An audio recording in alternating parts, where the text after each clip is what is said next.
Introduction. Your kitchen shelves must be neatly arranged with rows of food containers, mostly made up of plastics. Plastics have taken so much prominence in our lives now that we have replaced materials like aluminium, iron, steel, and glass with plastics.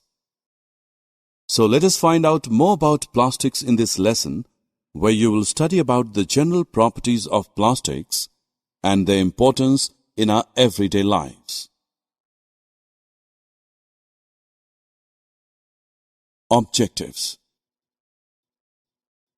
At the end of this lesson, you will be able to define plastics, define thermoplastics and thermosetting plastics, explain the characteristics of plastics and its importance in our everyday life, discuss the harmful effects of plastics on our environment. We get the name plastics because of their properties to be molded, cast, or processed into a variety of forms. It is chemically obtained mostly by synthesis of petroleum and natural gas. Like the synthetic fibers, plastic is also a polymer that is made by joining many small similar units. Do all the plastics have the same type of arrangement of units? No. Some plastics have a linear arrangement, whereas others are cross-linked. Have you ever observed what happens when a polythene bag is burnt? Yes, it melts and you can see its droplets falling off apart from the noxious smell it produces. Do all plastics melt upon burning? Let us find out. There are two types of plastics based on their reaction upon being heated. These are thermoplastics and thermosetting plastics. The constituent units of thermoplastics have a linear arrangement. On being heated, thermoplastics become moldable and soft. Now they can be recast in different shapes and then cooled, causing them to harden without any chemical change. Therefore, they can be recycled. Some of the examples of thermoplastics are polythene, polyvinyl chloride, and polystyrene. These are used in manufacturing of water pipes, drain pipes, packaging, bags and bottles, toys, combs, disposable cutlery, CD and DVD cases. Thermosetting plastic have a cross-linked arrangement of their constituent units. These can be melted and take shape once only. After they have solidified, they stay solid. On subsequent heating, they do not become soft and hence do not change their shape. Therefore, these cannot be recycled. Bakelite and melamine are two examples of thermosetting plastics. The familiar electrical switches, handles of utensils are made of bakelite as it is a poor conductor of heat and electricity, whereas melamine is used for making floor tiles and kitchenware and certain fabrics as it is fire resistant. Why are plastics so widely in use?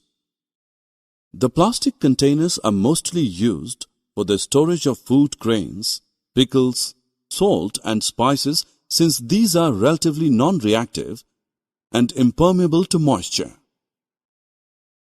Since plastic is a poor conductor of electricity, the electrical wires have plastic covering. Did you ever notice that the utensils which are used for cooking have plastic handles?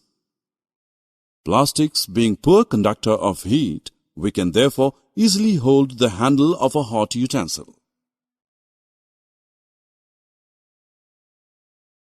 Not even a single day passes when we haven't seen or used an object made of plastic. It has taken so much prominence in our lives due to a number of its properties which make it convenient to use. It is used as parts in airplanes, spacecrafts and cars due to its light weight and strength. These are extensively used in the healthcare industry for packaging of tablets, as threads used for stitching wounds, syringes, doctor's gloves, and a number of medical instruments. Have you ever noticed the frying pan for cooking dosa? You would have seen a black coating on it. It is of Teflon, which is a special plastic on which oil and water do not stick. Thus, it is used as non-stick coating on cookware. You would be amazed to know that there are also fireproof plastics.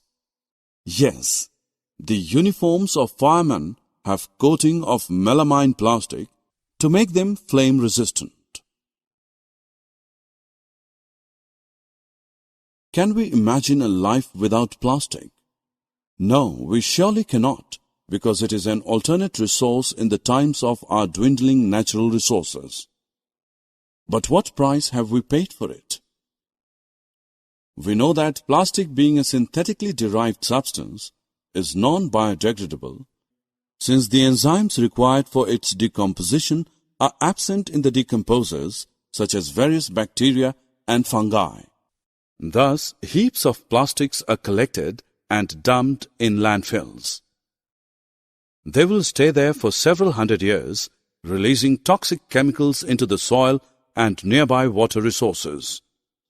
Also, as plastics form a cover on the ground surface and are impermeable to water, the rainwater would not be absorbed into the soil, thus diminishing our underground water reservoirs.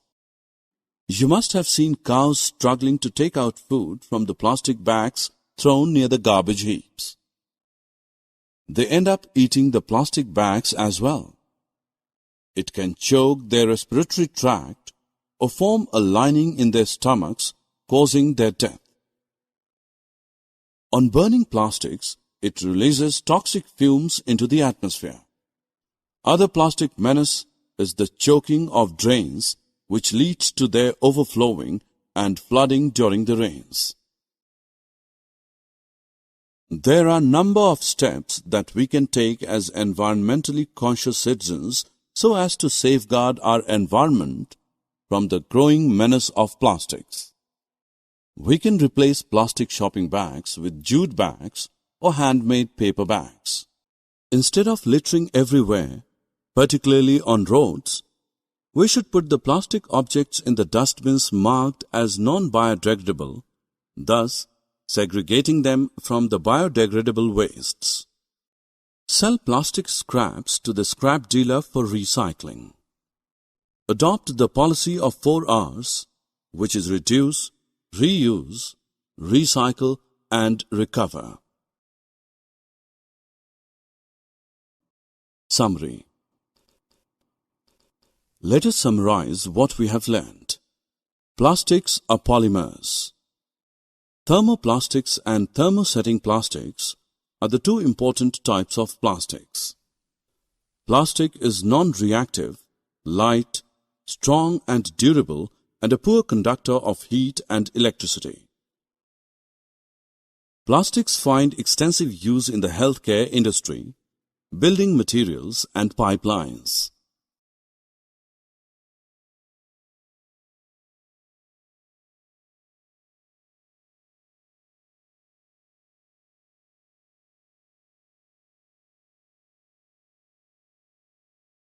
On burning, the plastics release poisonous gases. Plastics take several years to degrade because of their non-biodegradable nature. Adopt 4 R's. Reduce, reuse, recycle, and recover.